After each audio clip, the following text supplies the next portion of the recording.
E a ideia desse papo hoje aqui é muito mais dar um olhar do conjunto da obra desses pensadores, deste pensamento determinado e as suas consequências no nosso dia a dia.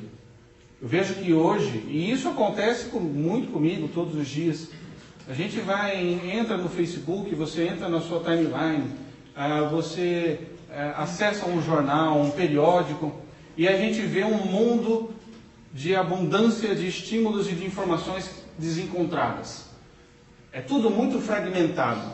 No meio desse fragmento todo, a nossa intuição capta, às vezes, algumas ligações. Você fala, pô, mas esse evento aqui conversa com aquele, e esse se conecta com o outro. E esta fragmentação, eu não acredito que ela seja, de modo algum, algo do acaso. Ela faz parte de uma estrutura, de um pensamento, que a gente vai ver daqui a pouco, a sua origem.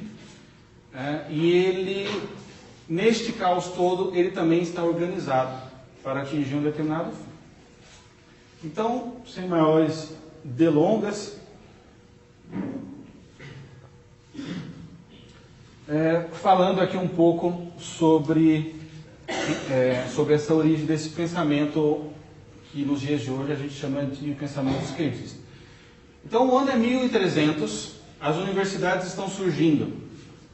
As universidades, se por um lado elas foram uma grande invenção, e uma invenção completamente original, que nasceu na Europa cristã, ela também trouxe algum ônus para a história do homem. Ela fez com que o crescimento técnico ele encontrasse uma velocidade como nunca antes. Ao mesmo tempo, ele relativizou bastante o conceito da verdade. Até o surgimento das universidades, o conceito da verdade para as pessoas era algo mais ou menos claro. São Tomás de Aquino havia dito que a verdade era uma relação, era uma adequação entre o intelecto e o objeto. E a verdade, ela estava nesta relação entre o meu intelecto e aquilo que eu enxergo. Então a verdade não está nem somente nos objetos, nem somente dentro de mim, mas ele começa nos objetos e ele termina na minha consciência. Esse era o conceito de verdade.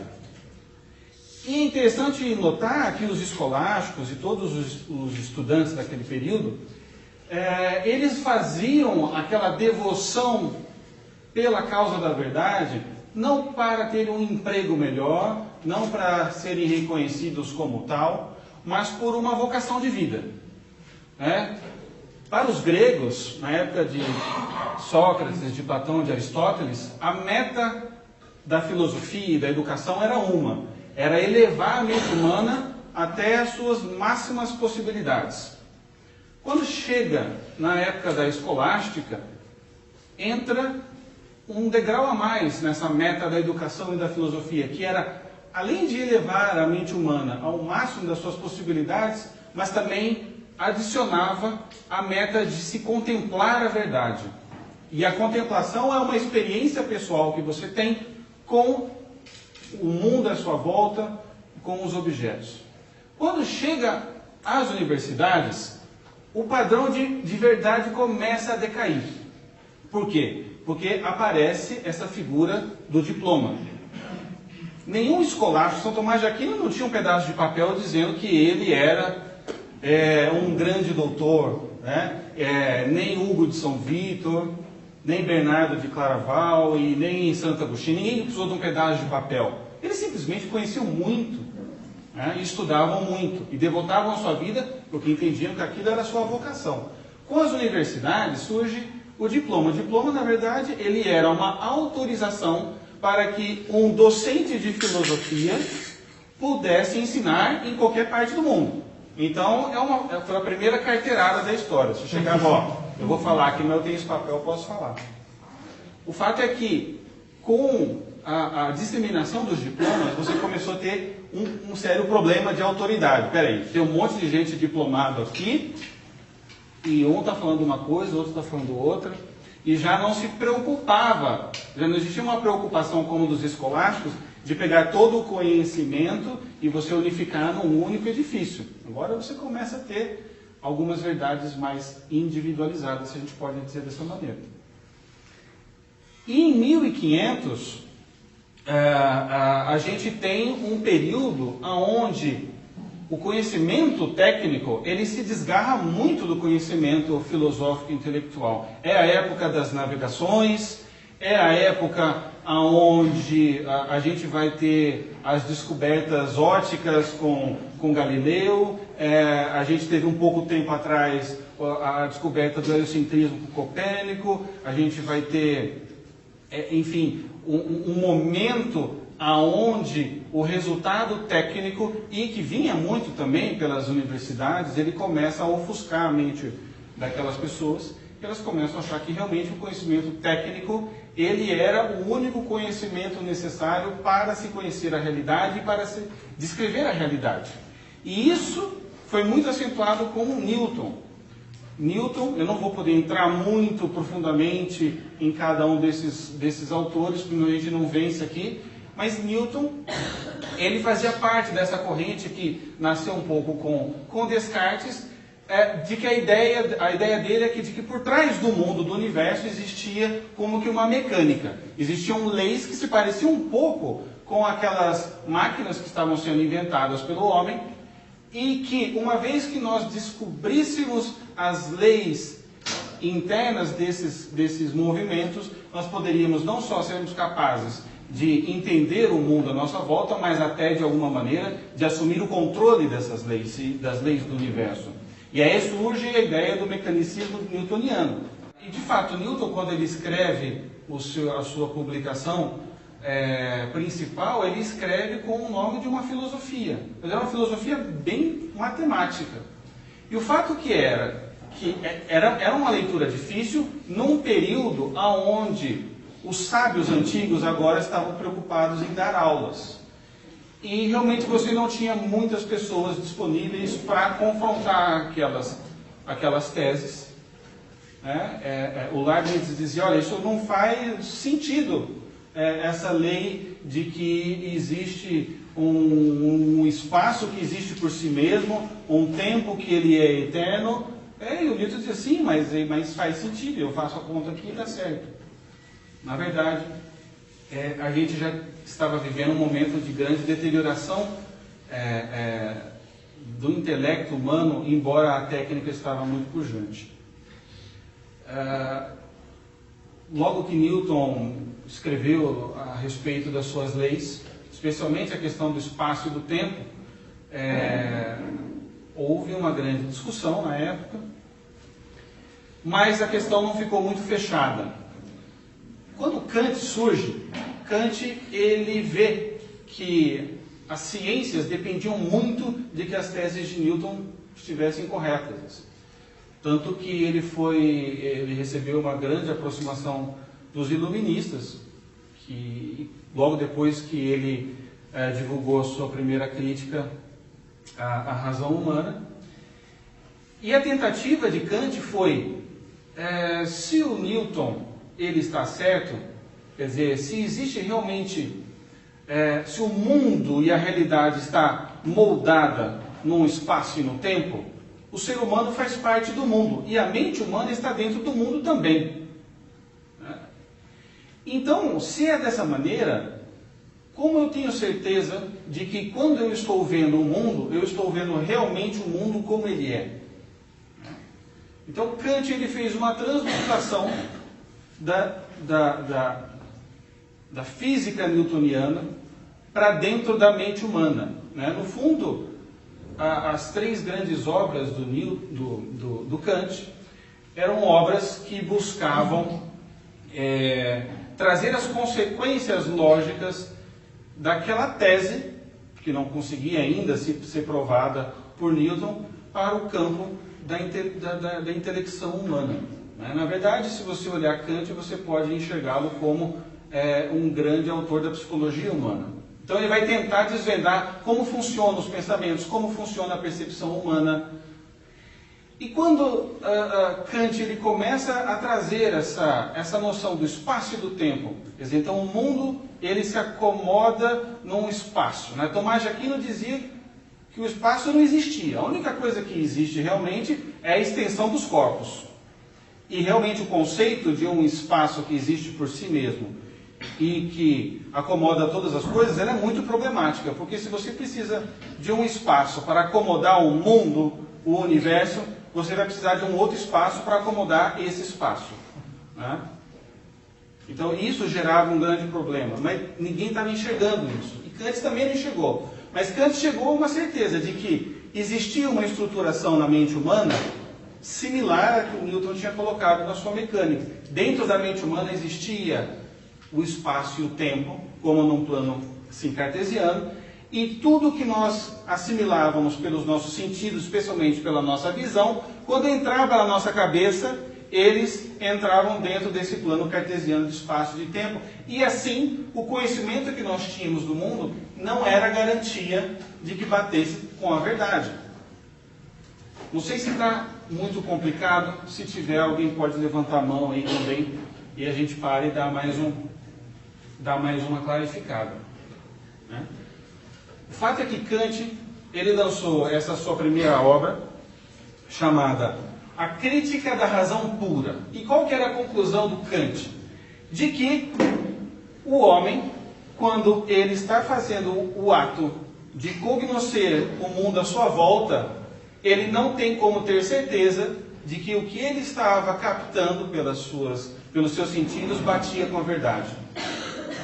Então, isso ele colocou como a impossibilidade do homem conhecer o mundo a priori.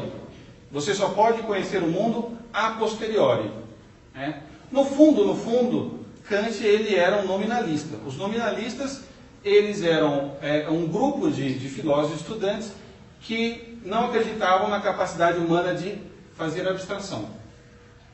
Para eles, tudo que o homem captava pelos sentidos entrava como imagens dentro da nossa cabeça. E Kant acreditava nisso também. Ele era um nominalista. Então, na hora que eu vejo um cachorro, segundo Kant, nada me garante que eu estou vendo o cachorro mesmo. Por quê? Porque uma vez que eu enxergo um cachorro, eu estou enxergando um lado do cachorro. Eu não tenho como conhecer o cachorro em si mesmo. O fato é, o que para Kant era uma limitação da capacidade do homem de conhecer o mundo, na verdade fazia parte da própria estrutura das coisas. Nenhum cachorro é capaz de se revelar a todas as pessoas ao mesmo tempo, em toda a sua totalidade, né? Quando eu vejo um cavalo de costas, e eu não consigo enxergar o cavalo em si mesmo e esgotar a sua essência e ver todos os seus lados, Kant achava que isso era uma deficiência da capacidade cognitiva do homem. Mas na verdade não. Isso é uma própria característica do mundo. Aquele cavalo não consegue se mostrar inteiramente em si mesmo, né? Isso estava muito claro para os antigos, né? Quando Tomás de Aquino dizia que a verdade era uma adequação entre a inteligência e a realidade, ele não estava dizendo que era a completa igualdade entre a inteligência e o objeto. Tomás de Aquino dizia que o ser humano jamais seria capaz de esgotar o conhecimento da essência de uma mosca. E ele estava bem com isso. Isso não impediu ele de escrever as suas sumas, isso não impediu Aristóteles de escrever todos os seus livros, e nem Platão, o mundo do conhecimento intelectual caminhava muito bem. O problema é que houve uma pretensão anterior de que a mente humana pudesse abarcar tudo, através das leis mecânicas. E aqui então você tem uma grande decepção, porque segundo Kant, quando você olha um cavalo, um cachorro, você não consegue ter acesso ao objeto em si mesmo, você não consegue conhecer inteiramente. E essa crítica da razão pura, ela no fundo, ela dizia o seguinte, que a mente humana é como uma ilha. Então assim, você está dentro de uma ilha, você sabe que tem um mundo lá fora, mas que tem um oceano gigante na sua volta, você não consegue pular, você não consegue ter certeza do que tem lá para outro lado. quando ele lançou essa crítica, não causou muita coisa, mas ficou uma questão muito aberta. Algumas pessoas começaram a ler aquela crítica e dizer, olha, mas Kant, é interessante, tem muita lógica. Mas, como é que faz então para um homem poder agir? A gente, quando vê uma biografia de um grande santo, a gente vê que essa pessoa estava de acordo com aquilo que ele pensava. E aí vem a segunda crítica de Kant. Uma crítica que foi lançada um ano antes da Revolução Francesa, em 1788. Essa crítica chamava Crítica da Razão Prática. Nessa crítica, Kant dizia que se quando o homem está inteligindo, percebendo o mundo à sua volta, ele não tem como ter garantias de que aquilo que ele está aprendendo bate realmente com a realidade. Quando o homem age, ele sim consegue ter contato com a realidade tal como ela é. Quando o homem ele age, ele tem o contato com um código moral. E para esta dicotomia, o Kant ele usava uma seguinte nomenclatura. Quando o homem ele age, ele tem acesso aos nômenos. Quando o homem intelege, ele tem acesso aos fenômenos. O que isso significa? O fenômeno é a realidade distorcida. O nômeno é a realidade tal qual ela é. Por que ele dizia isso? Porque, no fundo, quando nós vamos ter uma ação moral, eu não vejo nada. Por exemplo, eu estou vendo que eu cheguei de uma viagem de 12 horas. Eu estou lá na fila da alfândega. E aí tem uma velhinha na minha frente que está muito devagar. Ela vai abaixar para pegar a bolsa, aí você fica, passo ela ou não passo? Ela não está me vendo. Né? E aí você então, segundo Kant, é o momento onde você tem acesso a um código moral imediato. Você se vê diante de uma situação moral e você pode escolher uma coisa ou outra. E para Kant, o homem não estava vendo nada. Ele não estava vendo a realidade. Não existe a escolha aqui, voando, para eu conseguir pegar pelos meus sentidos. Então ele dizia, no agir o homem tem acesso aos números, à realidade. E ele pode decidir agir de uma forma ou de outra. E por isso, quando o homem age, ele é livre.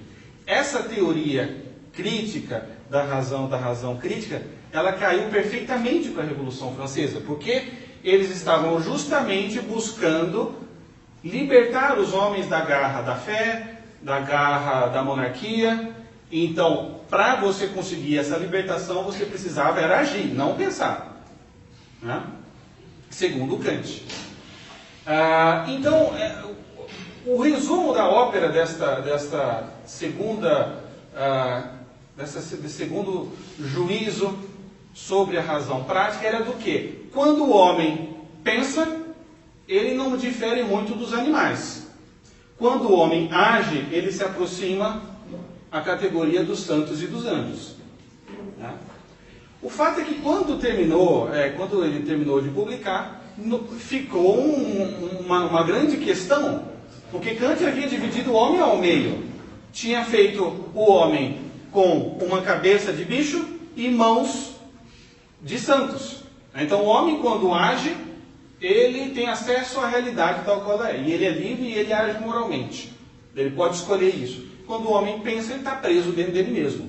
Então seria assim, quando você pensa, você está dentro da ilha.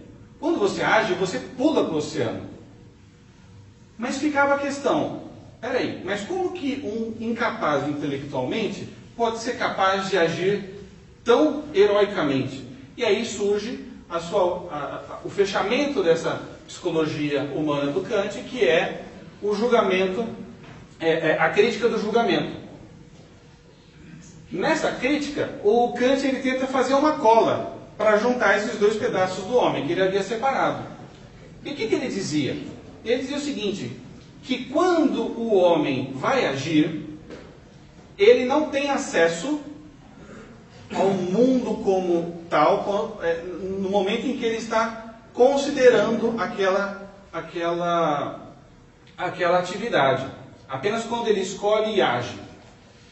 Mas, o homem pode dar esse salto para a ação, sabendo que ele está fazendo algo bom, embora a razão não seja capaz de confirmar isso, porque o homem ele cria dentro do seu interior o que ele chama de julgamento reflexivo, que são três categorias, podemos dizer assim, que é a noção da beleza, do sublime e a noção da ordem.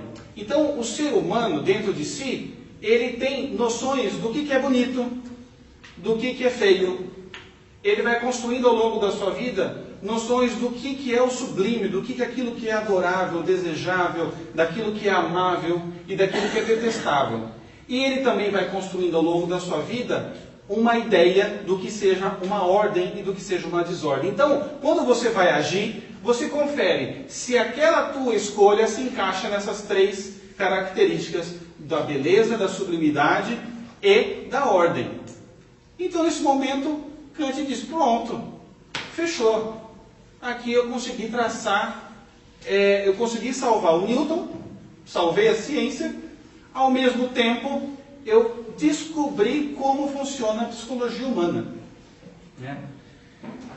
Só que os discípulos de Kant, isso tudo aqui se chama o idealismo filosófico alemão.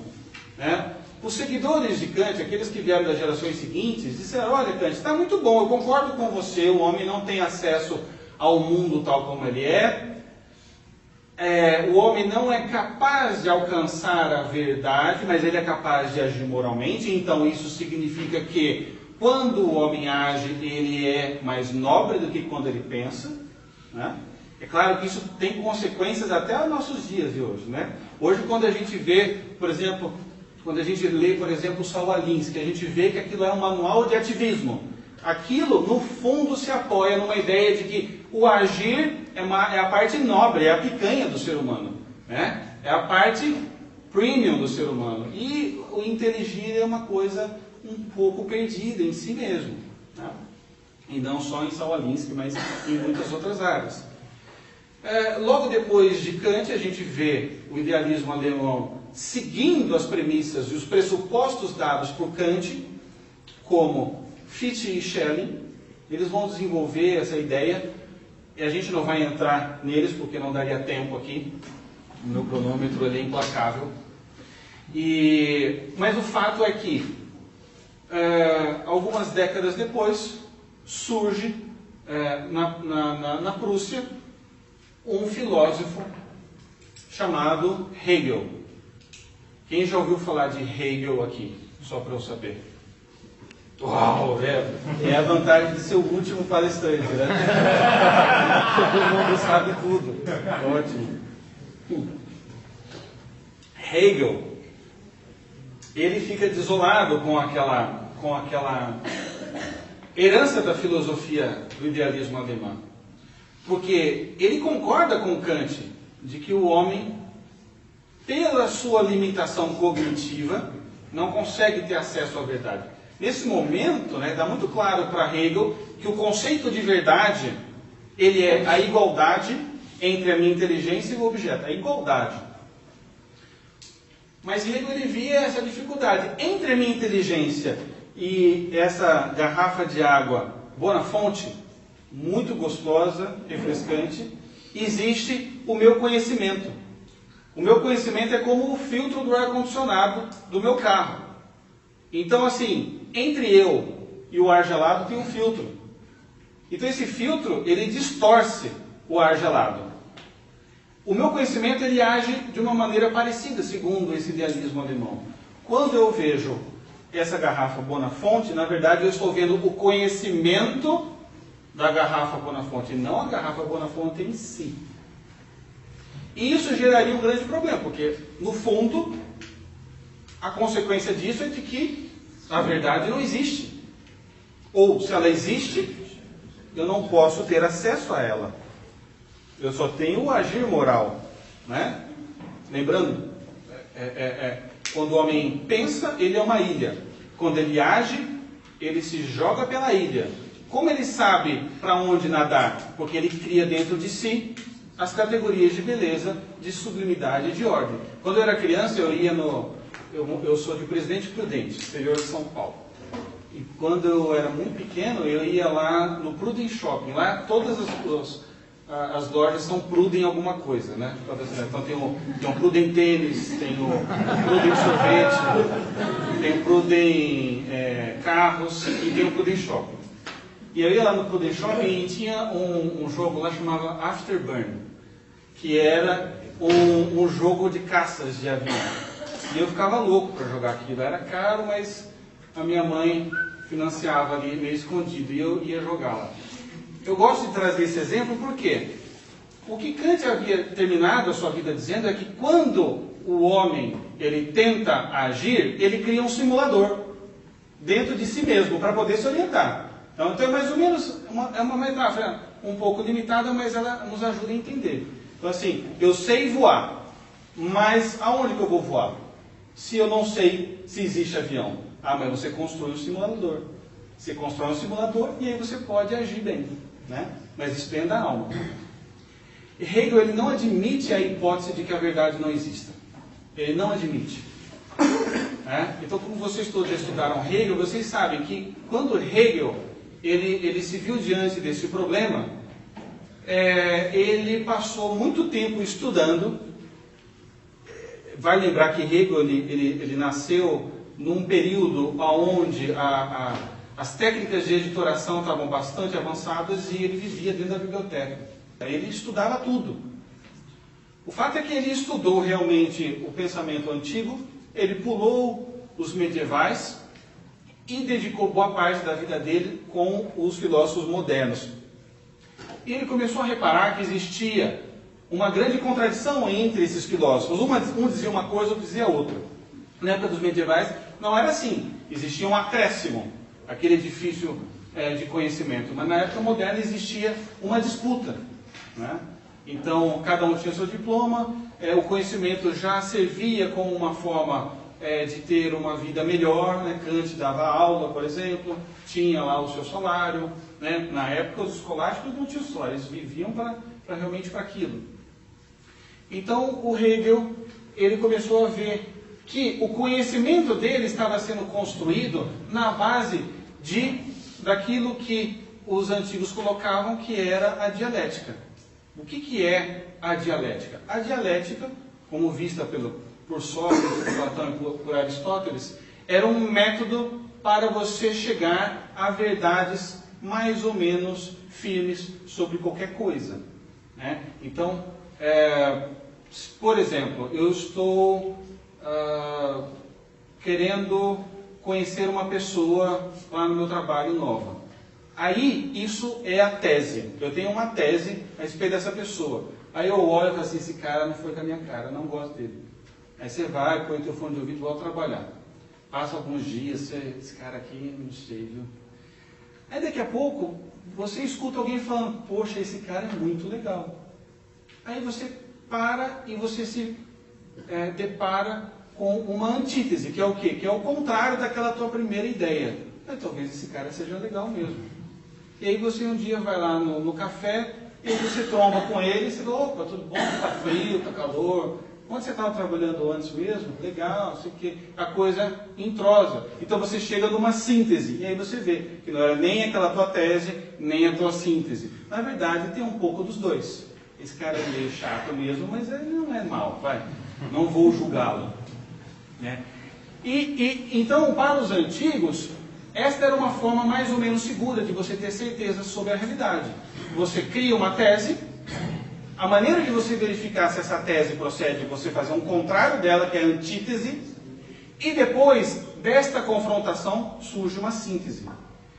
E Hegel começou a ter um insight. Poxa, o meu conhecimento, ele também caminha dessa maneira. E quando eu vejo os filósofos modernos, eu vejo que Kant é a sua tese, aí chega Fichte, que é a antítese, aí chega o Schelling, que é a sua síntese, e eu estou aprendendo desta maneira. Então, o Hegel ele chega à seguinte conclusão. Não, a verdade ela existe, mas ela é um processo que está ocorrendo na história. Mas isso não eliminava o problema do filtro do conhecimento que eu acabei de falar. Então, Hegel ele dá um salto, ele diz, bom, a verdade existe porque eu estou encontrando a verdade, mas qual que é a maneira da verdade existir se existe um filtro na minha cabeça? Aqui é onde ele dá um salto, ele diz o seguinte, a única maneira de existir uma verdade é se existir um espírito universal, e esse espírito universal, ele está criando um processo de tese, de antítese e de síntese na história do mundo, para chegar a se conhecer plenamente. Né? Então, é uma ideia muito doida no primeiro momento, mas ela tem muito lógica, porque Hegel ele vê que a única maneira da verdade existir é ser, bom, agora ela não existe, mas talvez no futuro ela exista. E ela será o resultado final de um processo de dialética.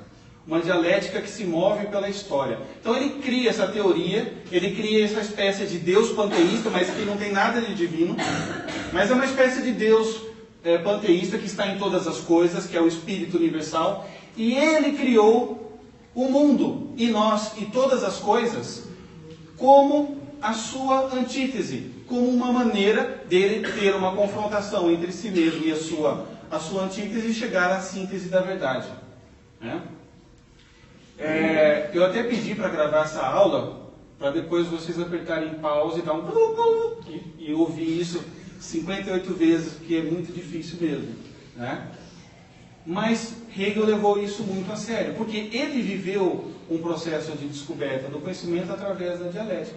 Então, o Hegel começou a olhar para a natureza e ele vê, poxa, olha só a árvore, como que a árvore surge? Primeiro cai uma semente, a semente é a tese. Aí a semente precisa, que é viva, precisa do seu contrário, que é morrer para sair dela um arbusto. Isto é a sua antítese. E a árvore então é a síntese. E ele começou a olhar que isso acontecia em várias outras partes da natureza. Então o mundo estava se estruturando como tese, antítese e síntese. Se alguém chegasse para o Hegel e falasse assim, Hegel, existe a verdade? Ele diria, talvez, muito provavelmente, a verdade, ela ainda não existe, mas ela vai existir. E nós estamos caminhando para ela. E como eu descobri isto, eu sou a síntese final do conhecimento. Todos os que vieram antes de mim, eles estavam fazendo tese, antítese e síntese. E aí dessa verdade nova sai uma nova antítese e uma nova síntese. E dessa briga toda saiu o primeiro ser na história que percebeu tudo isso, que sou eu, esse que vos fala. E eu atingi o absoluto. Né? Eu atingi o absoluto. No fundo, existem alguns autores até que afirmam que Hegel ele bebia muito de alguns autores esotéricos, né? Talvez bebesse também por fora, né? Mas tem muita lógica, quer dizer, a verdade ela não existe porque eu tenho o problema do conhecimento, mas se existir um ente superior que está procurando se conhecer em todas as coisas, e todas as vezes que eu, Silvio, Rodrigo, toda vez que você descobre um assunto novo e que você faz um processo dialético para chegar a uma verdade, você está ajudando o Espírito Universal a conhecer mais do mundo. Né? Quando a gente ouve a palavra alien, o que significa alien? Né? É um outro, é alguém que não sou eu, é alguém fora de mim. O que é o conceito da alienação para Hegel? É o seguinte, existe um Espírito Universal que no começo de tudo, ele não sabia de si mesmo, então ele se alienou, ele criou um outro eu. Ele criou o mundo, o cosmos e todas as coisas. E desta alienação, ele está buscando se reconhecer neste ente que ele pensa que está fora dele, mas na verdade é ele mesmo. E quando ele se reincorpora, ele atinge um grau muito alto de consciência. Ah, este outro não é outro, sou eu estou consciente disso. Então, não existirá diferença entre a inteligência do Espírito Universal e todas as coisas, porque todas as coisas fazem parte dele mesmo. né? Então aqui foi quando Hegel conseguiu matar a charada. É verdade, não tem como o ser humano, pelo seu conhecimento, descobrir a verdade. Mas se existir um espírito universal que faça a igualdade entre a sua inteligência e tudo, ele é tudo, e ele está num processo de dialética, de autoconhecimento. E todas as vezes que nós estudamos e passamos por um método que eu descrevi no meu livro chamado Fenomenologia do Espírito, então um dia o Espírito Universal vai ter a sua consciência e nós chegaremos à verdade final e ao absoluto. Esta era uma teoria muito complicada, mas muito sofisticada. Ninguém pode dizer o Hegel de que ele tinha preguiça. Ele pegou o enigma de Kant e ele deu uma solução para a verdade existir. Quando Hegel ele morreu, ele deixou este livro, Fenomenologia do Espírito, que era uma obra única na história da filosofia moderna, porque ele havia sido, até então, o primeiro filósofo a provocar nos seus alunos um método para a descoberta da verdade. Algo que os antigos, especialmente os escolásticos, faziam, né? Quando chegou a filosofia moderna, eles tentaram condensar a verdade num papel, num livro, né? Então, eu posso captar a verdade, ou descobrir que a verdade não existe, e colocar no papel, imprimir e está resolvido. Hegel ele diz que não, que para se chegar à verdade era necessário um processo de autoconsciência. E o seu livro era um método de ascese, que lembrava muito os livros dos escolares, especialmente o Opúsculo do Modo de Aprender de Hugo de São Vito, que é um livrinho fascinante e é um livro muito mais simples e fácil e rápido do que a Fenomenologia do Espírito, e que ensinava os seus alunos a arte de meditar e de contemplar a verdade. Então, nesse sentido, Hegel foi único na história da filosofia moderna, né? Como diria o Mário Ferreira dos Santos, não existem problemas insolúveis, existem problemas mal formulados, né? E o problema da filosofia de Kant é que ele era realmente uma teoria mal formulada. Só que se você parte do pressuposto de que ele está certo, você vai chegar numa coisa doida como essa de Hegel.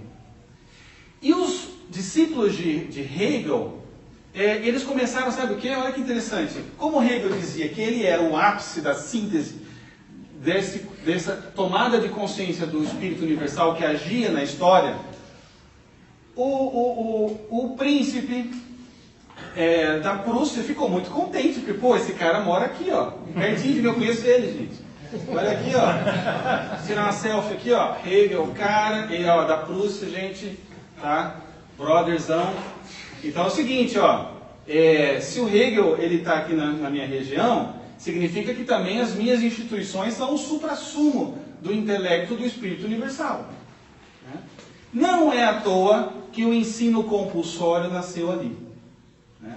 Porque existia uma certeza muito grande de que eles tinham, né, eles estavam no ápice do intelecto da história humana. Então vamos tratar de exportar todas as nossas instituições. E os alunos de Hegel começaram a receber financiamento estatal, uma espécie de lei Rouanet da época, né, para aprofundar a tese do Hegel em favor ali da Prússia. Acontece que os hegelianos eles se dividiram em duas facções. Uma facção de direita, que dizia que a história estava acabando ali mesmo, aquela era a síntese final, e existia aqueles que seguiam um dos furos da tese de Hegel, que dizia o seguinte: não, gente, ó, Hegel falou aquilo, mas ele é a síntese, mas depois da síntese pode vir uma nova antítese. Então, eles eram os hegelianos de esquerda. E os hegelianos de esquerda começaram a criticar tudo em sua volta. Inclusive, aquela monarquia, as instituições da Prússia, começaram a fazer oposição política a tudo. Começaram a criticar tudo, porque o método de Hegel ensinava que para você chegar à verdade, você precisava de pancadaria, de confrontação de ideias. E aí, Marx era um desses, né? E nesse momento, eles perderam a bolsa deles, a Bolsa Prússia. Eles perderam, né? Marx sofreu com isso. Tem um livrinho aqui, chamada aqui As Três Fontes, por Lenin, onde Lenin ele descreve esse processo, dizendo que o Marx ficou muito pobre e tal. Enfim. Entre esses hegelianos de esquerda existia um que se destacou.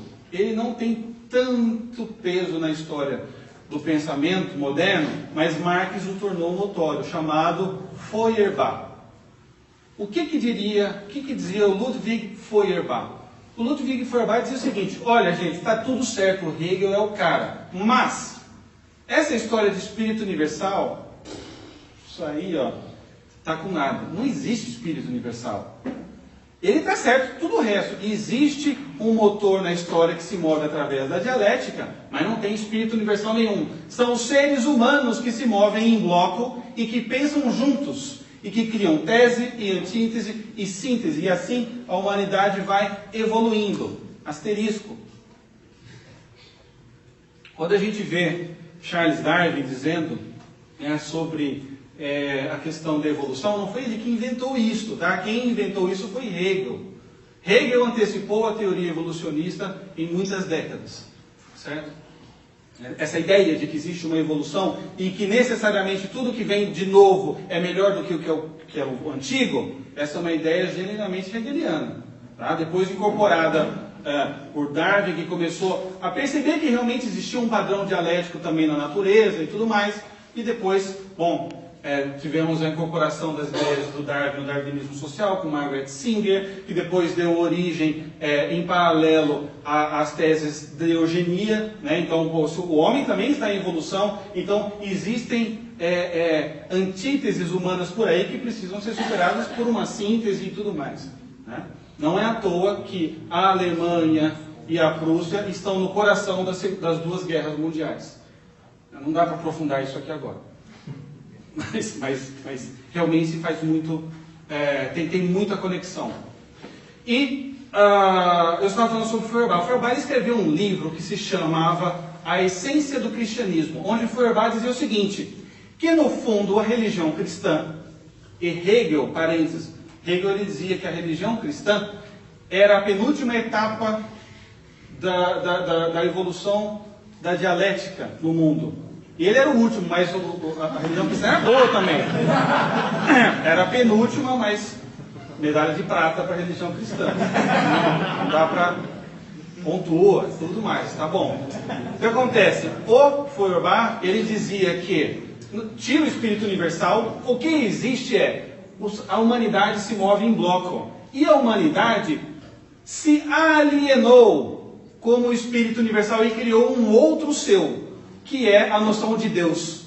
E nessa noção de Deus, o homem projetou todas os seus anseios de pureza, de misericórdia, de bondade. Ele criou um ser que personificava tudo aquilo que o homem queria ser, mas não conseguia.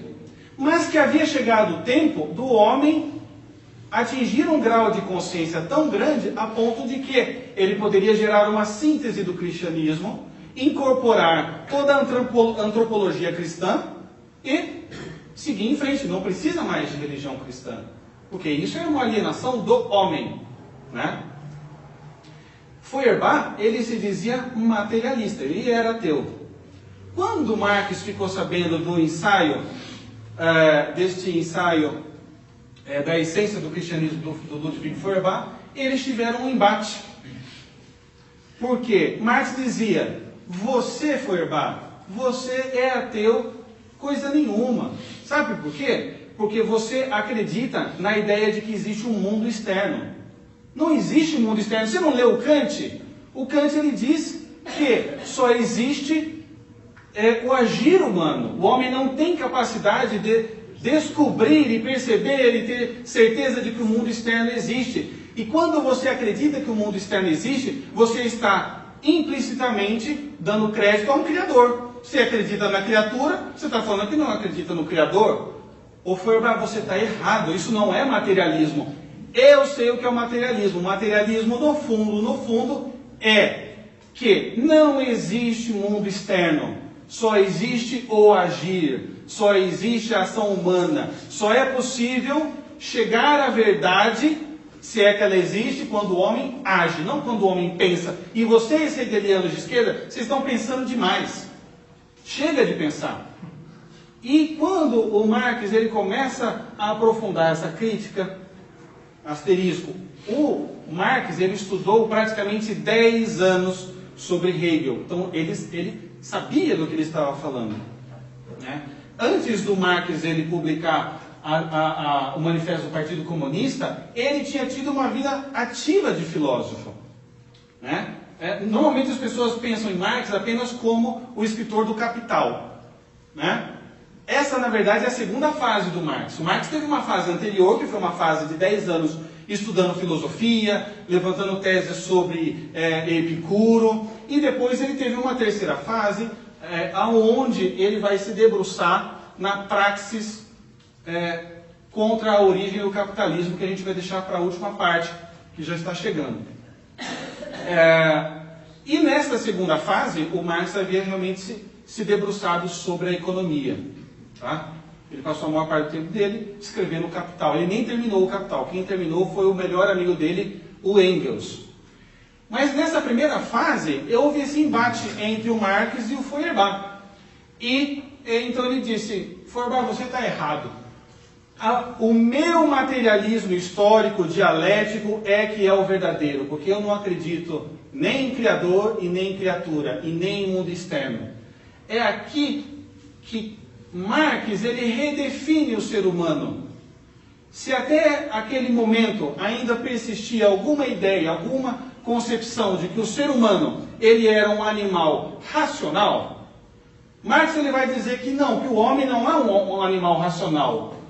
O homem ele é um homo faber, ele é um animal que faz. Ele é um animal que produz instrumentos de trabalho. Por quê? O instrumento de trabalho ele é o agir do homem. Então, no fundo, o Marx ele ficou preso à ideia do Kant, e aí ele adicionou o componente dialético do Hegel, quando ele misturou o componente do não existe mundo exterior com a dialética de Hegel, mas sem o espírito, sem a ideia, sem o intelecto, onde ele enxergou que, no fundo, o motor da história é a luta de classes. Existe sim uma dialética que move o mundo, mas essa dialética que move o mundo, ela não é das ideias, ela é da luta entre senhor feudal e servo, entre aristocracia e camponês, entre burguês e trabalhador. Esta é a verdadeira dialética do mundo, é a dialética possível de nós realmente captarmos, porque ela é fruto do agir humano, né? Eu me lembro quando eu era adolescente, eu estudava para o vestibular a dialética materialista histórica de Marx, né? Eu não entendia nada. Eu fui entender faz alguns meses. Como é que o Marx chegou a essa conclusão agindo? Esse é um dos furos dele. No fundo, se você pegar a história intelectual do Marx, é um caso muito crasso de paralaxe cognitiva. Então você sai da sua mente e você enxerga o mundo fora de si mesmo. Então você cria uma teoria que se aplica a todos menos a você. Né? Então, sim, isso existe, esse furo, totalmente. Isso é uma coisa que eu ia colocar no final. Marx, não, obrigado. Está prestando atenção mais do que qualquer um aqui, né? Então, realmente, o Marx, ele chega nessa conclusão através do intelecto, e não fabricando um machadinho ou uma linha de produção, né? Quer dizer, mas, enfim, uma época onde o conceito de verdade foi modificada para um conceito subjetivo, né? Quer dizer, até hoje a gente vê isso, isso aí é a sua verdade, hein? Quer dizer, a verdade não pode ser verificada, né, pelo modelo kantiano. E Hegel e Marx, eles prosseguem isso. É que Marx ele pega uma parte do Kant, uma parte de Hegel, e ele define, no fundo, que a história se move com uma dialética de luta de classes. E aí, tem muita gente que acha que o Marx, ele queria fazer a revolução, mas não era bem assim. O Marx, ele anteviu a revolução, porque ele estava vendo que estava tendo lutas de classe ao longo de toda a história. É claro que é uma visão super parcial, que desconsidera todas as associações livres que existiram na história do mundo, né? Mas ele escolhe essa parte, né? Hegel havia também tratado um pouco sobre isso, né? E ele diz que, então, aquele momento presente era aquele silêncio antes da próxima onda. E a próxima onda era uma revolução do proletariado. O proletariado, ele faria a síntese de toda aquela situação de tese e antítese que se personificava na luta de classes. Então, quando Marx ele escreve o seu manifesto do Partido Comunista, no fundo ele está querendo aumentar o grau de conscientização dos operários. Vocês estão alienados, vocês não sabem. Eu sei, então estou aqui para avisá-los. O capitalismo, pelas suas próprias contradições internas, ele irá ser demolido. Ele será demolido. E vocês são o último estágio da humanidade. Lá no fundo. Eu nunca vi nenhum comunista de verdade defendendo o capitalismo ao máximo para que ele possa encontrar suas próprias contradições e se elogie. Porque, pelo ponto de vista filosófico, teria que ser isso que teria que ser feito. Claro. Deixar o capitalismo ao máximo para que as contradições dele acabassem. Isso. Não, mas são muitos os que pensam assim. E a gente já vai chegar nisso agora. Né? Logo depois que Marx ele morre, ele deixa algumas obras inacabadas, que serão concluídas pelo Engels. E o fato foi que, naquele momento, logo após a morte do Marx, o marxismo ele se dividiu basicamente em duas correntes. Tá? A corrente russa, onde estava acontecendo a Revolução Bolchevique, por Lenin, e estava acontecendo um marxismo muito alemão. O marxismo alemão, ele se caracteriza por uma paciência. Eles estavam como que esperando a revolução chegar. E quando Marx escreveu os seus textos, realmente a Europa estava vivendo um momento de grande convulsão. Eles achavam que esta revolução final estava na iminência de acontecer. Então eles precisavam, no fundo, aumentar o grau de consciência dos operários e avisá-los, vai chegar. E podemos acelerar esse processo. Podemos acelerar esse processo, se todos tomarem consciência. Né? O que aconteceu foi que esses pensadores marxistas que iam para a Rússia, eles chegaram lá, eles não viram uma ditadura do proletariado.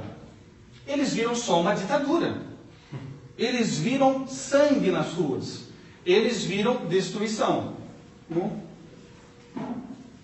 Marx ele dizia que a revolução do proletariado, ele seria, na verdade, o penúltimo estágio para chegar na utopia, porque o último estágio mesmo seria o desmantelamento do Estado. E quando esses marxistas da Alemanha foram para a Rússia, eles viram que, na verdade, não estava tendo nenhuma ditadura do proletariado, que era só ditadura, que aquilo era uma corrupção sem fim e que aquilo era uma subjeção do homem sobre o homem. Quem estava no partido mandava mais. E dentro do partido você tinha pessoas que se sobrepunham. Né? Inclusive,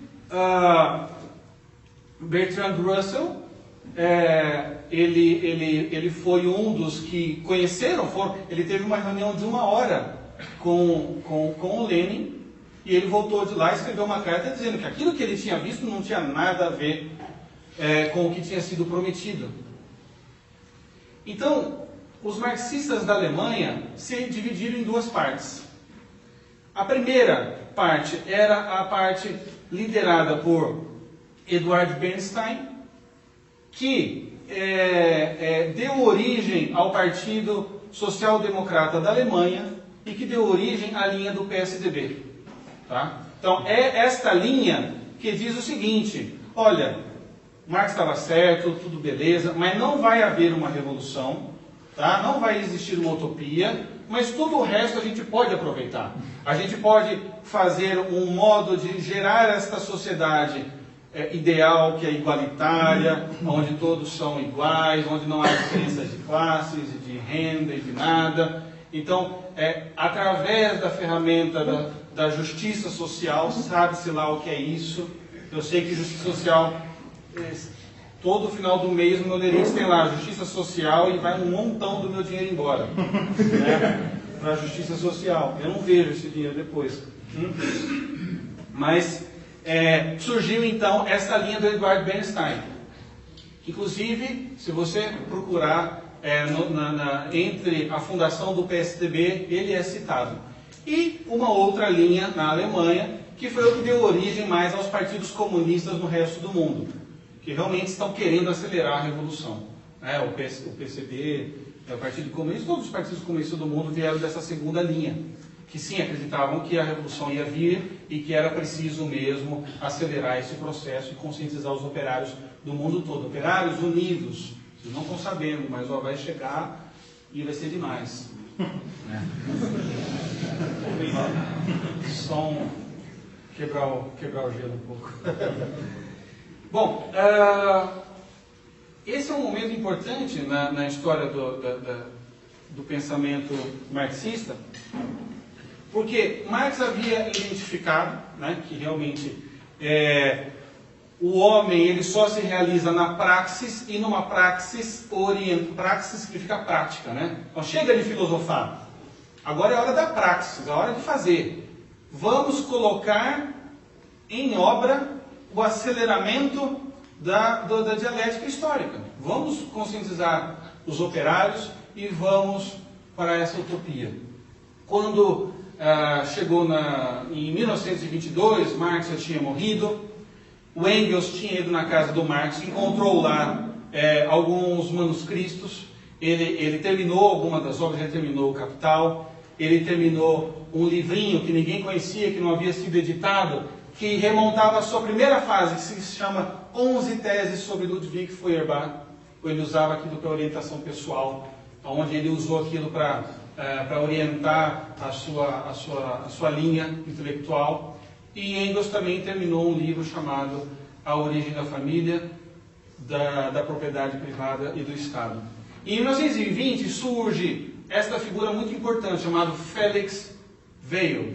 O Felix Weil, ele era filho de um industrial alemão, que era dono de um distribuidor internacional de soja, de grãos.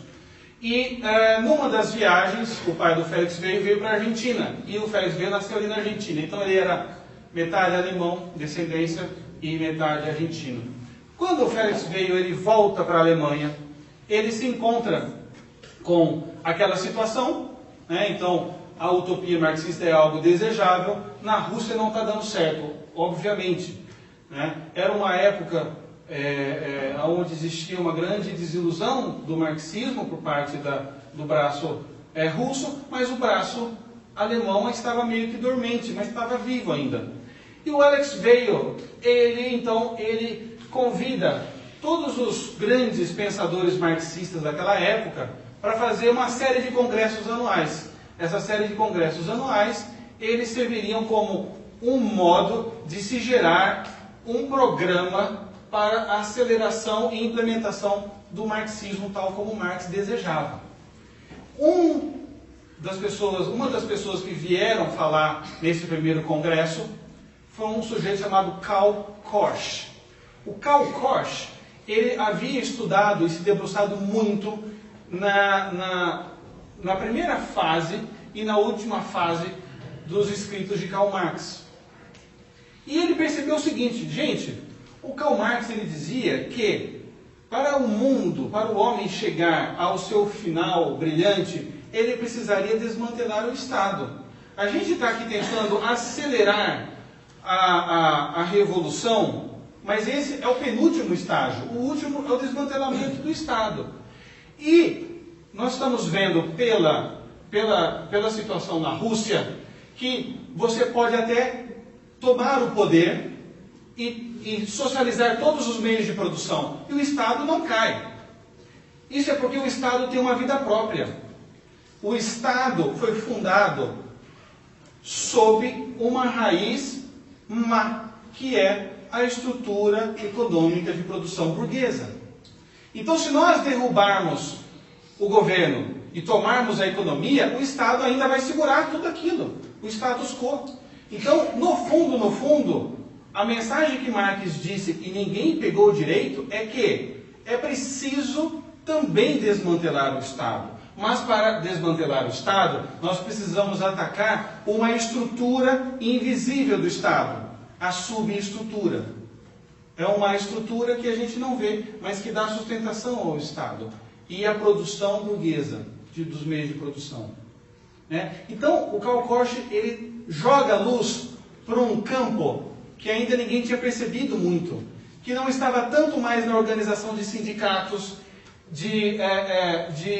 da formação de grupos de revolucionários operários, mas num programa de atividade voltado para um campo mais amplo do que só a das linhas de montagem de fábrica. Porque eu posso tomar a fábrica, mas ainda vai sobrar o direito, vai sobrar a filosofia, vai sobrar as instituições universitárias, vai sobrar as artes, vai sobrar um mundo ainda. Então nós temos que trabalhar também neste campo. Quando o Felix veio e escutou isso, ele ficou assim, embasbacado. Ele disse, pronto, não precisa de mais nenhum congresso. O que esse sujeito falou é isso mesmo que nós temos que fazer. Então é o seguinte, quando a gente começa, E desta reunião surgiu a ideia, então, de se fazer um grupo de estudos para se aprofundar as ideias do Karl Korsch. E foi aí a fundação do Instituto de Pesquisas Sociológicas de Frankfurt, que depois foi conveniada à Universidade de Frankfurt e depois foi apelidada de a Escola de Frankfurt. O Felix veio, ele tinha algum dinheiro, ele não era nenhum Bill Gates, mas ele fez um aporte inicial. Ele calculou o seguinte, então o professor, ele tem 12 salários por ano. Então, eu vou dar um aporte que é o correspondente a 60 anos de aula de um professor e vocês montam esse instituto. Com esse dinheiro, eles contrataram os primeiros professores, montaram uma biblioteca gigantesca sobre estudos marxistas e sociológicos e se iniciou a Escola de Frankfurt. Nesse primeiro momento, a Escola de Frankfurt tinha um problema, porque a maior parte dos seus professores, eles não tinham diplomações e titularizações que o governo exigia. Então, muitos estudavam enquanto davam aula, Então, houve uma primeira fase onde o diretor da Escola de Frankfurt, ele era um bom marxista, mas ele acreditava mais na linha da espera, vamos esperar. Ele não acreditava tanto no programa do Karl Korsch. Quando esse professor ele se aposentou, entrou esse sujeito chamado Max Horkheimer. Quem que era Max Horkheimer? Era um amigo do Karl Korsch, e que dividia todas as ideias do Karl Korsch, de que sim, nós precisamos mesmo atacar o Estado. A gente vai chegando na última parte da nossa conversa, eu peço que vocês deem esse último respiro, realmente para captar essas ideias, porque elas são muito importantes. O Max Horkheimer, ele começou a se debruçar sobre o problema do Karl Korsch, de que existia uma subestrutura abaixo, invisível, operando no sistema burguês, e de que, no fundo, este Estado, que era o Estado que precisava ser desmantelado, ele seguia dessa subestrutura. E ele chegou a uma conclusão de que o Estado, ele se mantinha de pé, porque por baixo do Estado existia uma cultura que foi construída ao longo dos séculos e dos milênios sobre um modo de pensar burguês, capitalista. Então, não só nós somos bons marxistas quando nós focamos na tomada do poder econômico e na ditadura do proletariado, mas também quando nós ajudamos a desmantelar toda a cultura. E o que faz a cultura? A cultura ela se faz pelas artes, pela religião, pela família, pela filosofia, pelo direito, pelas instituições intermediárias, que ele identifica 3 instituições intermediárias entre o Estado e o indivíduo, que seria a escola, a igreja e a família. Isso deveria ser muito atacado, porque se a gente não derruba a cultura segura o Estado, e aí não tem utopia. E o Horkheim, ele começou a estudar, mas como que nós podemos desenvolver um trabalho para a destruição da cultura? Através da famigerada teoria crítica. Hoje tem muita escola que diz assim, olha, aqui na minha escola a gente ajuda os alunos a pensarem, a gente ensina eles a pensarem. Ah, é? Mas como? Através da teoria crítica. A gente ensina eles que eles têm que criticar tudo. Isso, você tem que exercer o pensamento crítico. Então, você exercendo o pensamento crítico, meu amigo, você está obedecendo o Mark Horkheimer sem saber. Porque ele é o inventor da teoria crítica. Ele escreveu um livro chamado Teoria Tradicional e Teoria Crítica, onde ele diz que todas as teorias tradicionais, baseadas no intelecto e no antigo modo de pensar burguês, que para ele era tipo tudo que eu não concordo, né? Tudo isso era ideologia, porque era uma invenção, o homem não tem acesso à realidade, isso é uma ideologia. Só que se nós começarmos a questionar as pessoas a respeito de suas culturas, essa cultura dissolve como gelo debaixo do sol. A cultura não subsiste à crítica, segundo Max Horkheimer. E Max Horkheimer vai mais a fundo. E ele tenta ver qual a melhor maneira de exercer a teoria crítica, né?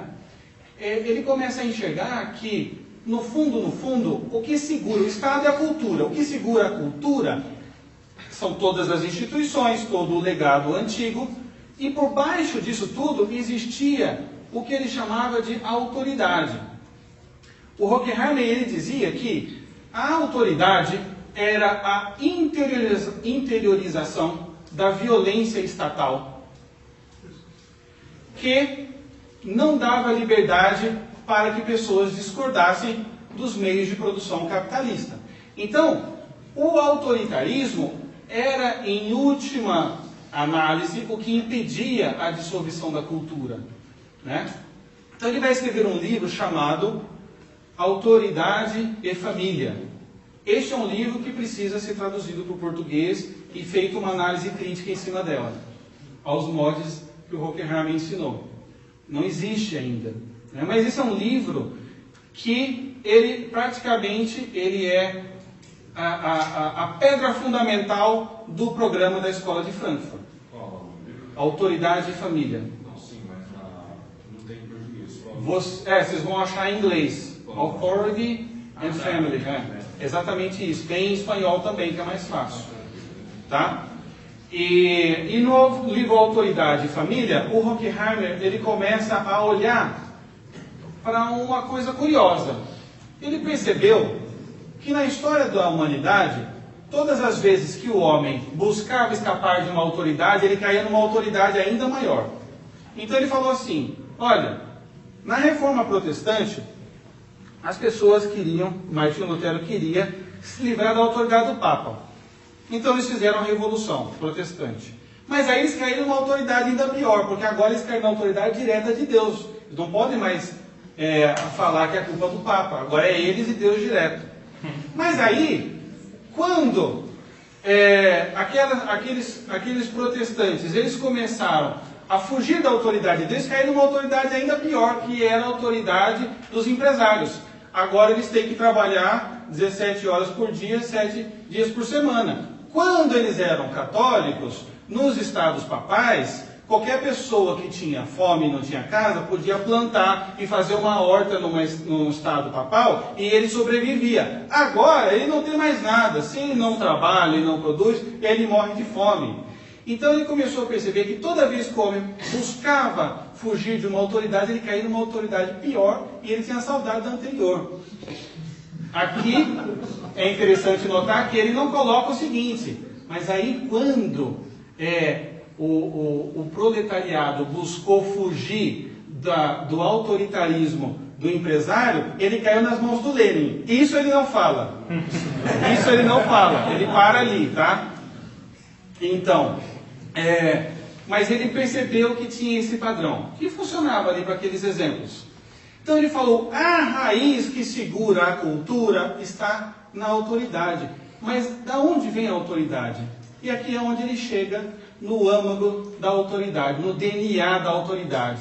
Então assim, ele viu que tem um corpo que se chama Estado. Aí ele passou o bisturi e viu que lá tinha uns órgãos, que era a cultura. Aí ele pegou o microscópio e foi dentro do sangue. Ele achou o DNA da cultura, que era o autoritarismo, que faz as pessoas acordarem de manhã e pensar assim, bom, hoje eu tenho que trabalhar. Eu não queria trabalhar, mas o trabalho dignifica o homem, então eu vou trabalhar. Para o Horkheimer, isto é a atividade da cultura e do autoritarismo, que no fundo era uma violência do Estado burguês interiorizado em forma de valores, de religião. Né? Então, para o Horkheimer, quando surgiu a primeira divisão de trabalho e começou a divisão do mundo em classes, esta cultura, para se manter no poder, foi criando valores, foi criando estruturas, uma religião que incentiva as pessoas a trabalharem, para se dignificarem, e foi modelando a maneira como as pessoas pensam. Então, como o Estado não pode descer o cacetete em todo mundo e obrigar elas para ir para as fábricas, porque o Estado não tem como abarcar esse tanto de violência, ele cria um terrorismo psicológico nessas outras instituições, que fazem parte da cultura. E o autoritarismo, ele reside em todas elas. Mas, da onde vem o autoritarismo? E aí, quando o Horkheimer ele diz que o autoritarismo, ele vem da família monogâmica e indissolúvel entre homem e mulher e seus filhos. Eu trouxe aqui umas citações do Autoridade e Família, que eu traduzi, para ajudar a gente a discorrer essa última etapa, porque ela é uma etapa bastante importante para a nossa conversa.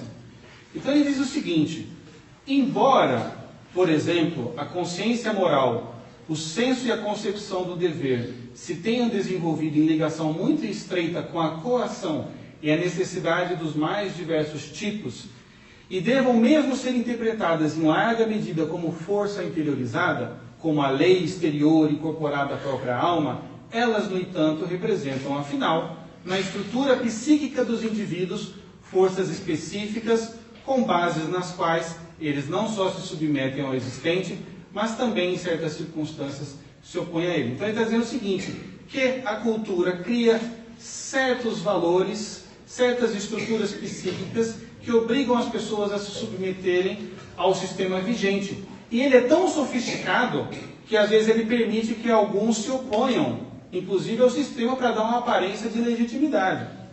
Então ele diz assim, suas esferas, portanto os hábitos, costumes, arte, religião e filosofia, em seu entrelaçamento, sempre constituem fatores dinâmicos na conservação ou ruptura de uma determinada estrutura social. A própria cultura é, a cada momento isolado, um conjunto de forças na alternação das culturas.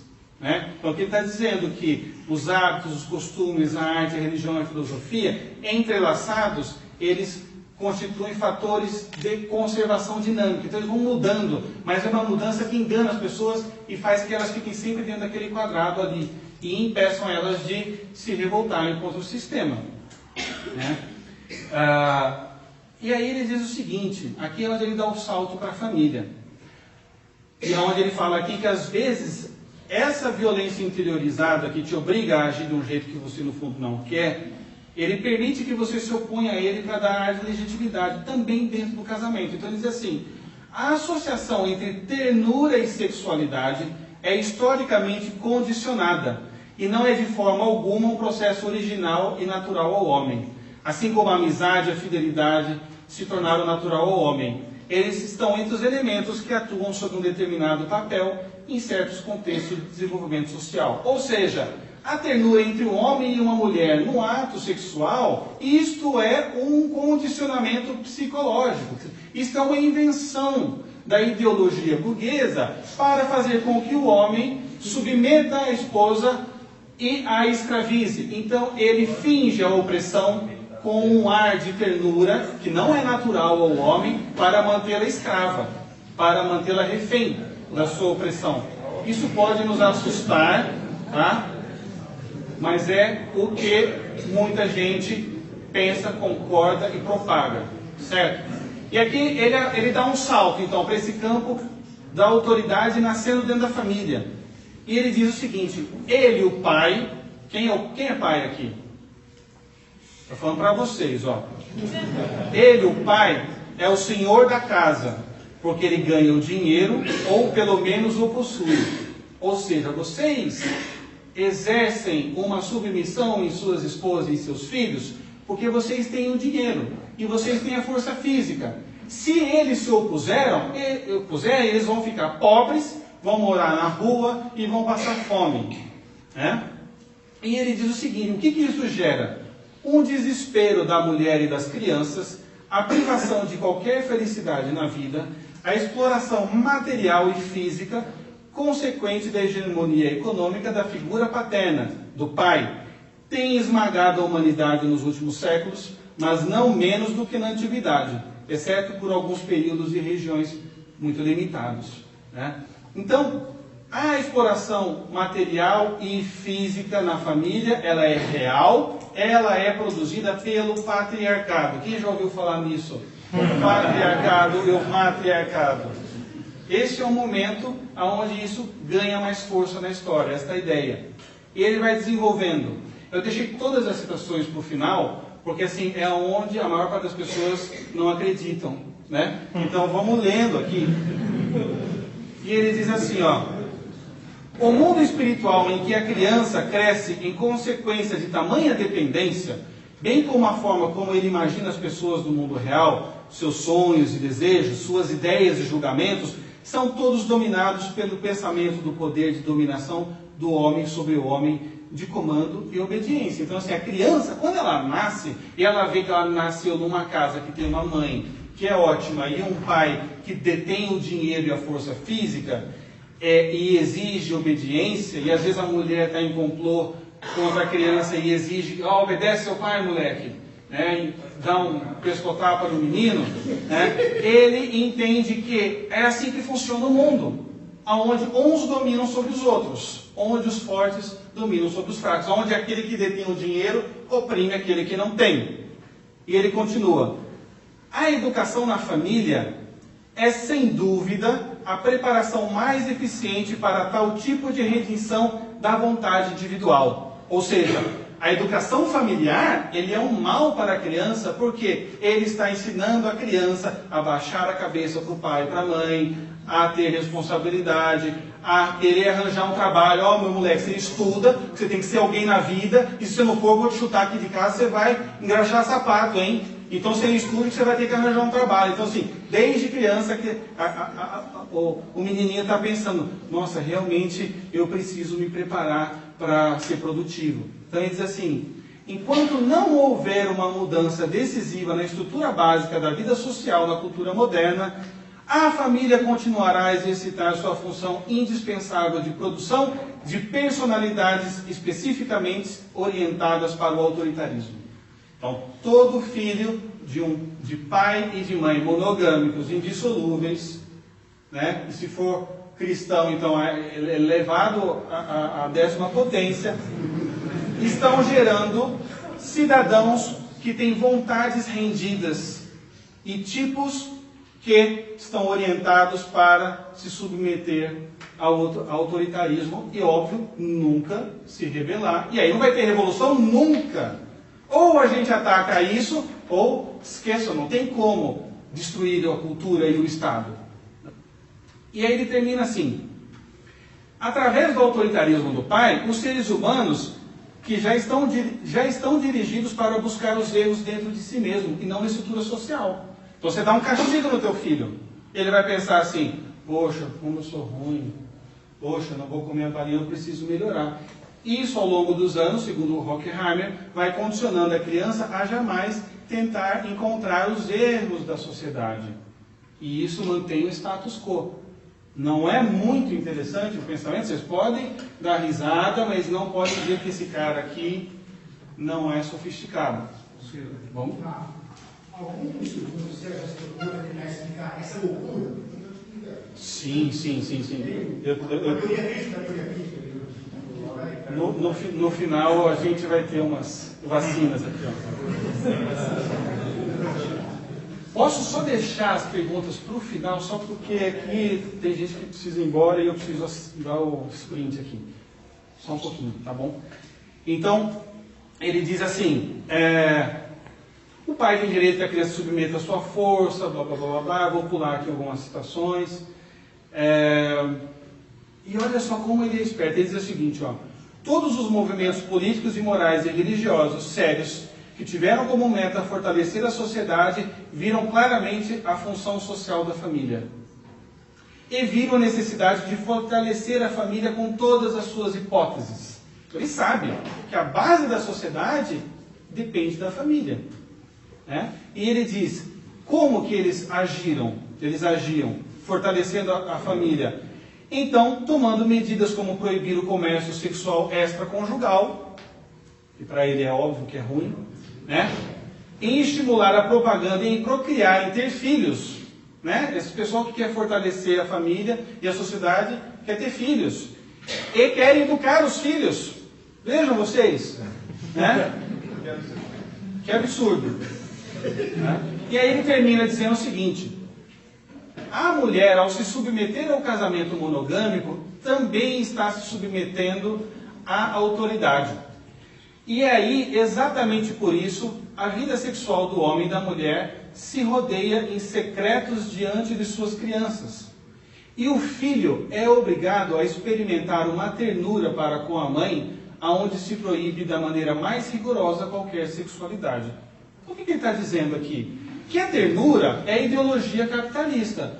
Quando a mulher se submete ao marido, eles criam um ambiente de segredos sexuais. E isso gera uma ternura nos filhos. Então o filho olha para a mãe, e vejam que absurdo, segundo Horkheimer. Tem um menino dentro da casa, ele vê uma mulher, que é a mãe dele, e ele não tem desejos sexuais pela mãe. Por quê? O pai é dono daquela mulher. Então, existe uma cultura de ternura dentro de casa entre os filhos, para com as mães, para com a mãe, para com os irmãos, que é uma violência interiorizada do sistema de produção vigente, aonde os homens dominam as mulheres. E aqui é onde ele traz, então, a ideia do matriarcado. Na verdade, a ideia do matriarcado não é dele. Essa ideia do matriarcado foi desenvolvida na primeira fase de produção filosófica do Marx, quando ele viu que existia realmente uma relação entre a origem do Estado burguês e a família, e na última fase. Ele deixou escrito, o Marx, um livro que foi terminado por Engels, chamado A Origem da Família, da Propriedade Privada e do Estado. E lá, o Horkheimer vai buscar as bases para este programa da Escola de Frankfurt. A Escola de Frankfurt, isso é importante que fique claro, é mais marxista do que Marx. Mas muito mais. Por quê? Porque eles voltaram às bases hegelianas de Marx. E trouxeram as bases hegelianas para todas as esferas humanas. E aqui o Horkheimer cita o Marx e o Engels. E diz o seguinte, né, isso aqui foi originalmente escrito no livro A Ideologia Alemã, do Marx com Engels. A primeira divisão do trabalho é a que se faz entre homem e mulher para a procriação dos filhos. Né? E aqui ele diz, a monogamia nasceu da concentração de grandes riquezas nas mesmas mãos, as de um homem, e do desejo de transmitir essas riquezas por herança aos filhos deste homem, excluindo os filhos de qualquer outro. Aqui ele cita de novo o Engels e o Marx. Esta foi a experiência mais decisiva da história humana.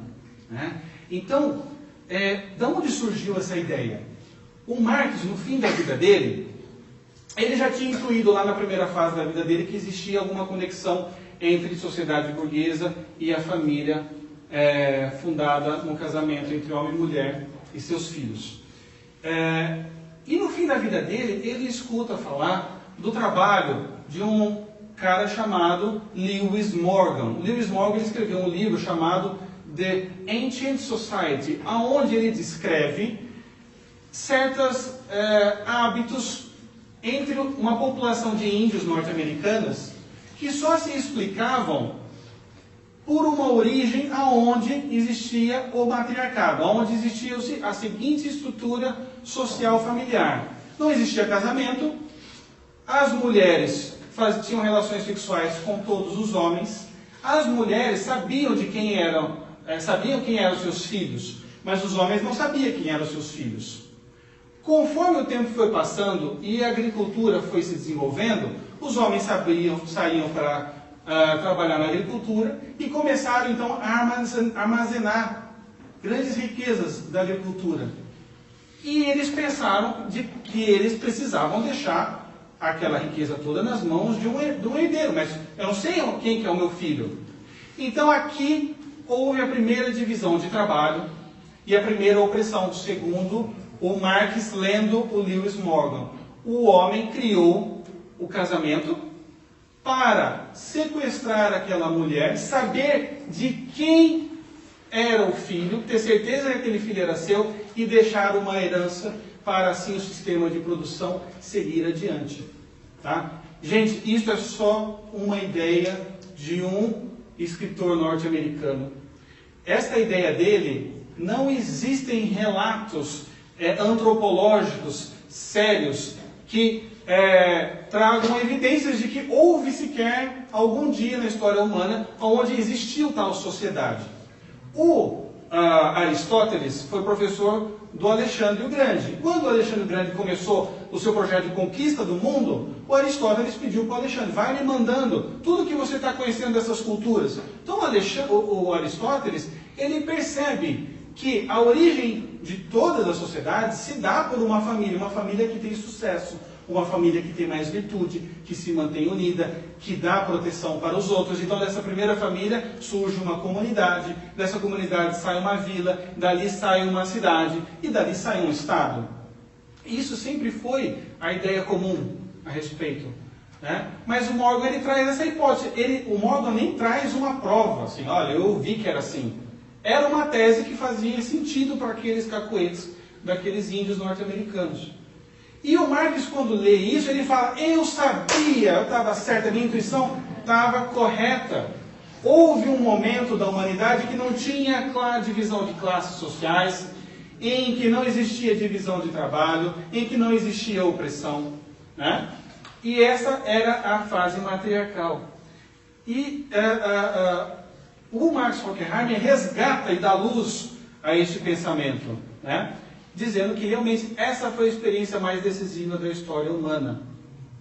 E aqui ele diz, terminando: ela, a mãe e a irmã, nesse sistema, têm direito a sentimentos puros. Existe uma separação forçada pela mãe e muito mais pelo pai.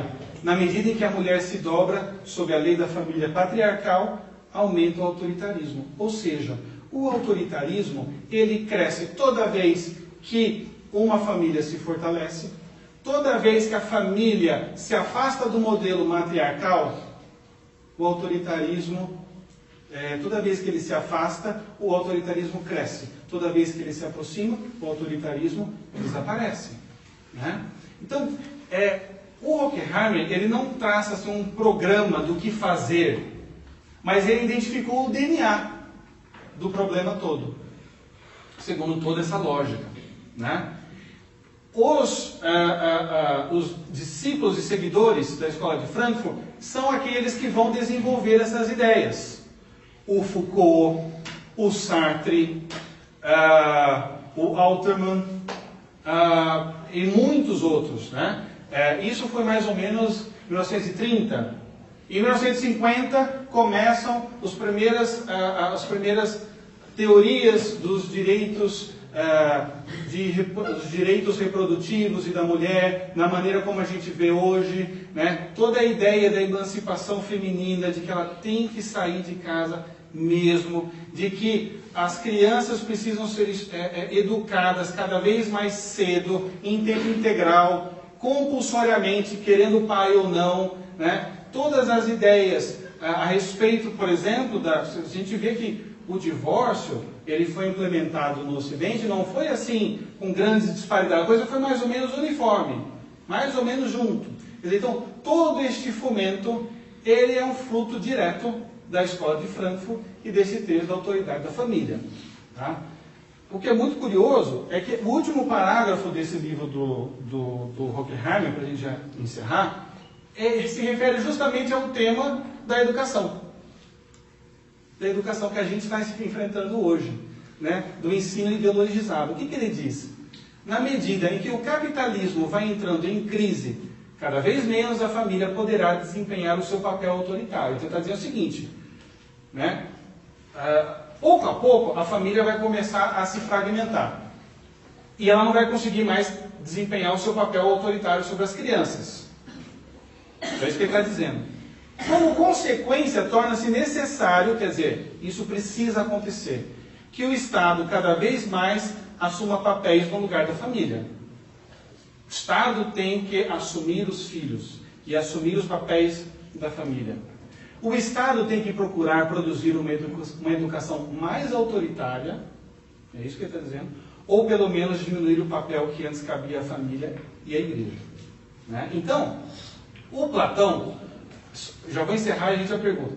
O Platão, uma vez ele escreveu um texto dizendo assim, se perguntando, se existisse uma sociedade incorruptível onde fosse governado pelos sábios, seria possível alguma maneira de corromper essa sociedade?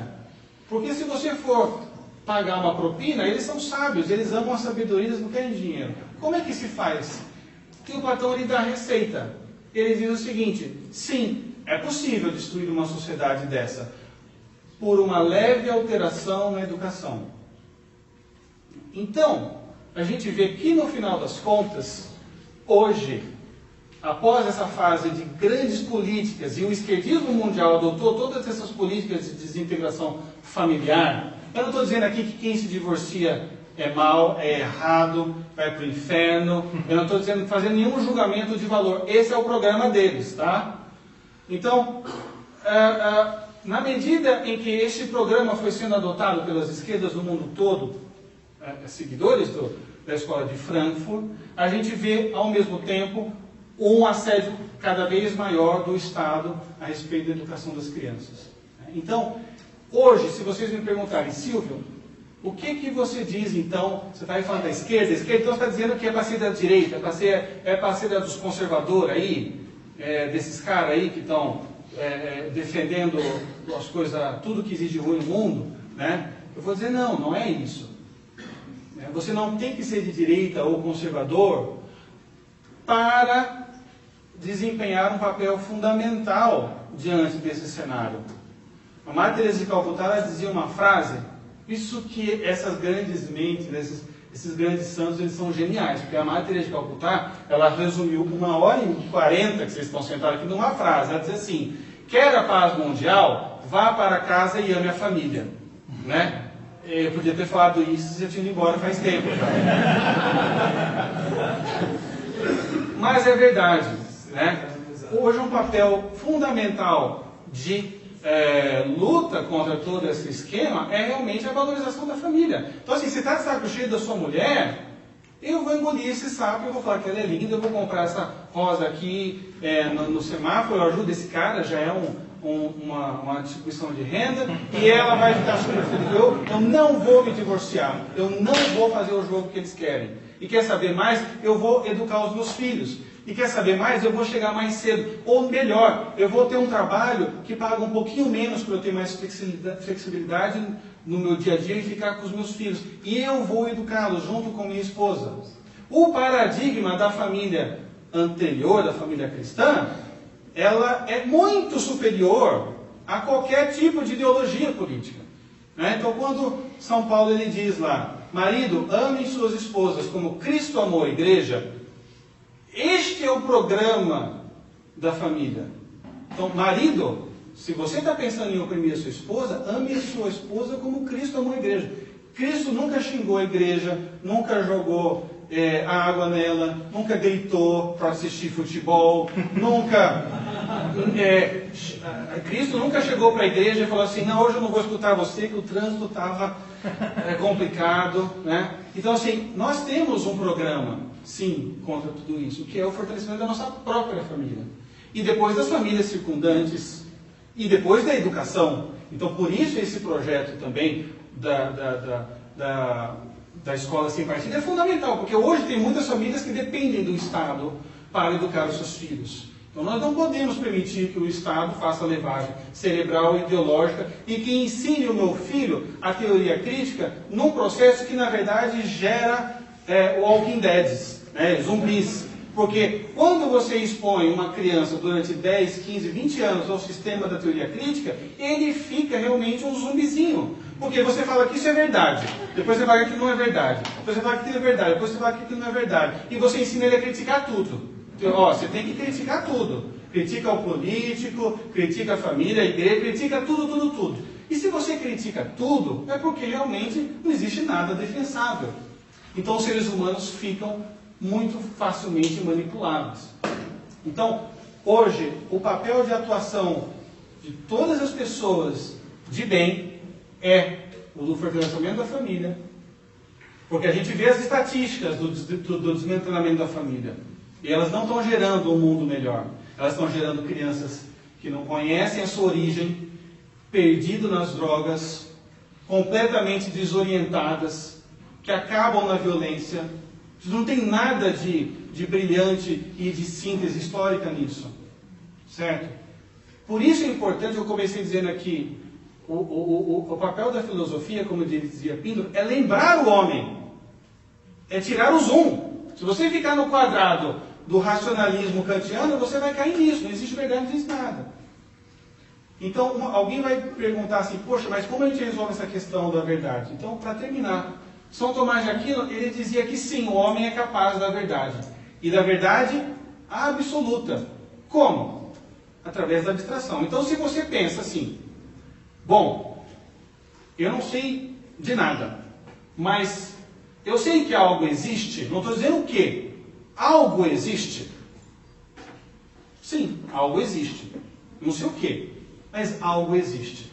Ok. Este algo que existe, ele tem movimento. Se ele não tem movimento, se mata. Porque você também não vai morrer, não existe movimento. Então você pode se matar, mas também não precisa se matar. Porque não sei se algo existe, então eu já estou me anulando. E depois nada se move, então não vai acontecer nada comigo. E em terceiro ponto, se eu tenho certeza de que algo existe e de que algo se move, eu sei que a verdade é possível ao homem. E aí eu posso chegar a uma metafísica aonde eu vou procurar quem é que fez esse primeiro movimento. Que Aristóteles chamava do motor imóvel. Se existe um movimento no universo, quem fez o movimento anterior, ele foi movimentado por alguém. Quem fez o movimento anterior foi movimentado por... Então, tem que existir um primeiro motor. E esse primeiro motor não pode ser corporal. Porque se eu bato e gero um movimento, eu tenho uma reação contrária. Então, o primeiro motor tem que ser espiritual. Então, aqui eu consigo um programa de estudo para pensar na verdade, para contemplar a verdade e para daí, de cima para baixo, chegar a conclusões mais específicas. Que hoje o mundo faz exatamente o contrário. Ele analisa o átomo e tenta explicar o mundo do átomo. Os antigos faziam exatamente o contrário. Eles enxergavam a verdade e aí eles desciam. Então, gente, eu queria agradecer vocês pela paciência, pelo comportamento espetacular. Vocês obedeceram ao meu autoritarismo aqui esse tempo todo, né? Eu ia jogar água aqui e vamos lá, a gente, não sei, são 10h06.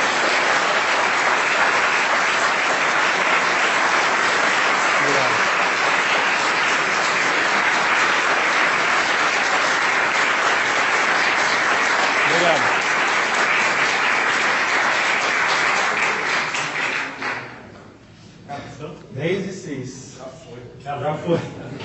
Bom, vocês fiquem à vontade, se alguém quiser realmente me perguntar alguma coisa, eu vou estar aqui. Tem um livrinho que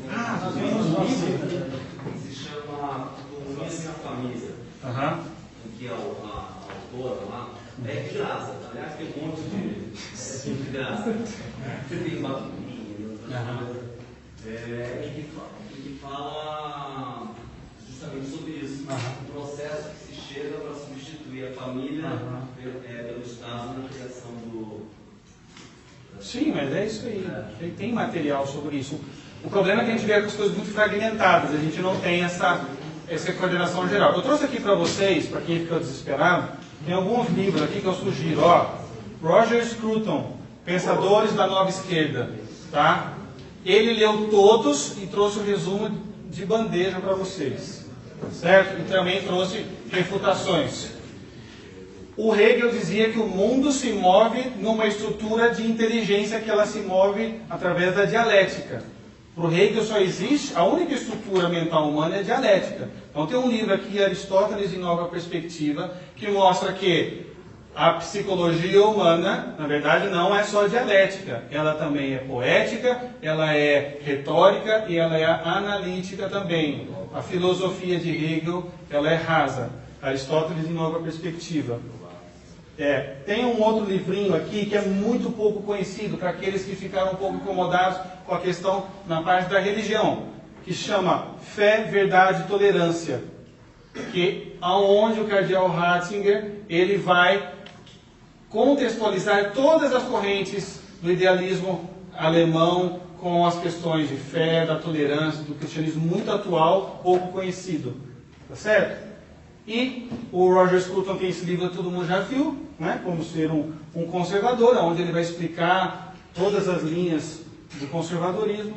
E depois, esse outro que é o Poder Global, a Religião Universal, do Juan Cláudio Sanahurra, que também é bem farto de documentação. Tá certo? Aqui é um pequeno programa, para quem se interessar, pode começar por aqui. Beleza.